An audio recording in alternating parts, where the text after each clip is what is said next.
Wala namang Oo, problema sir. yan eh. Pero, Mm. bakit ka naniniwala sa Trismundo? Eh, ikaw isang antingero. Halos lahat yung mga baser ko dyan ay mga antingero. Kulto, Alam mo, sir, ang daming mga pangungutya sa Trismundo. Pero bakit naniwala ka hindi, pa rin? sir. Naniniwala ako, sir, dahil nakikita ko, sir, sa mabuting landas ang inaano niya, sir. Doon ako naniniwala. Kasi sa antingero, sir, napakahirap. Lalo-lalo na ginagambala ka sa pagtulog, sa binibigyan ka ng sakit. Oo, yun ang ano dyan, sir, pinakamahirap. Eh bakit yung iba ang tapang-tapang magsalita ang mga antingero? Alam mo, sir, sila yun, sir. Hindi ba, sir, ang tao, iba-iba naman. Iba-iba naman tayo, di ba? Matapang Oo. lang naman kasi magsalita eh. Sila yun, sir. Hmm. Alam mo yan, sir, sila. Kasi diyan sila, sir, nabubuhay eh. Oo. Tama. Diyan sila kumikita. Oo. Oo, kumikita sila eh. Kaya Eh, sila ako wala nagagalit naman ako. dahil nilabas ang katotohanan. Oo Binistado. nga, sir. Oo nga, sir eh. Eh, Hmm. samantala ako, sir, eh, hindi naman ako kumikita dyan. Hindi naman ako umano. Tama. Eh, wala.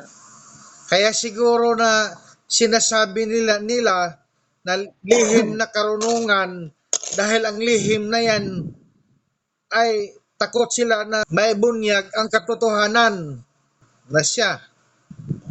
Hindi natin to patagan to. Oo. Kung ano yung nakita mo sa vlog ko, yan din yung gagawin natin. Sir? Hello? Oo. Hello. Kung anong nakikita mo Sir? sa vlog ko, yan din yung gagawin natin. Sir. Ah, kumuha ka ng tubig Hmm. at lulusawin natin yan. Yes, sir. Patingin niya ako sa mga gamit mo.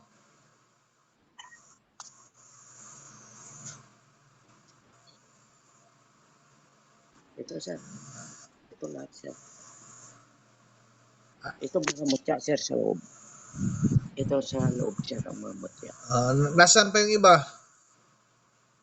Wala na, sir. Pinanglibing ko yun. Ang iba, ginsunog ko na. Sabi ko, decidido na talaga akong bitawan na. Dahil, Nasaan na yung siyempre, sinturon? wala na, sir. Ginbaong ko, sir, sa dagat. Doon sa baybay. Sa gilid ng dagat. Eh, wala eh. Wala na akong choice, sir. Wala ka nang natira Kasi dyan dahil parang, pag mayroon pang natitira, hindi, wala, sir. Wala, sir. Wala na. mas Wala na. marami pang karamdaman ng matatanggap mo dyan. Wala, sir. Wala na, wala na. Sige, kumuha Kukunin ka ko, ng sir, ng tubig. tubig. Sir. Sige, sir. Dali, sir, ha? Dali lang. Yan, sa'yo na naman, tubig. Ayan. Sige, sir.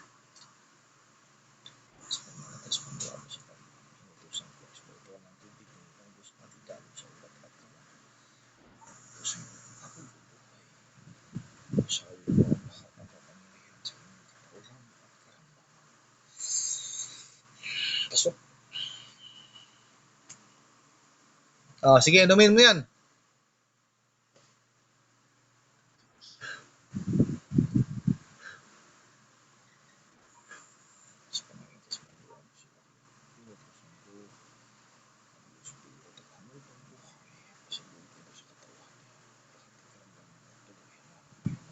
Ah, ah.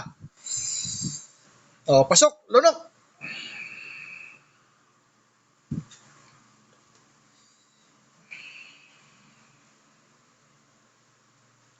Pakiramdaman mo. Anong kaibahan? Kanina at ngayon. Anong pagbabago? Okay, sir. Medyo may pagbabago, sir. Medyo maluwag na yung ano ko. Hindi lang yan, medyo. Talagang luluwag talaga yan, maya-maya. Unti-unti na nag-penetrate yung tubig na iniinom mo. Galaw. Pakiramdaman mo. Kumpara mo kanina.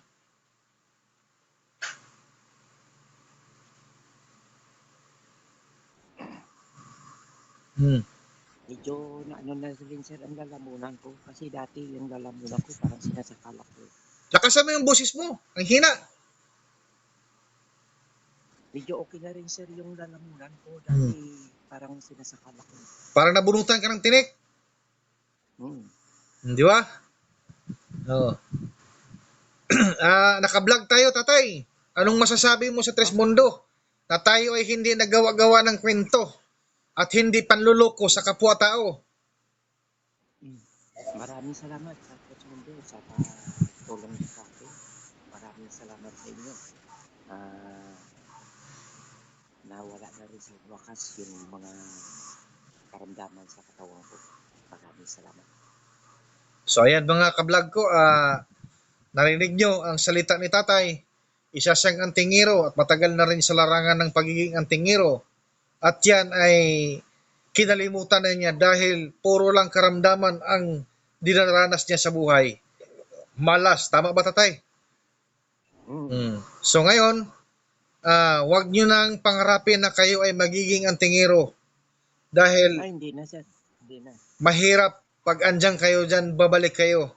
So mga ka-vlog ko, hanggang dito na lang ako. Naway naunawaan nyo at naintindihan. Paki-like and share mga ka-vlog ko ang benyong ito. Bye bye mga ka-vlog ko. See you next vlog.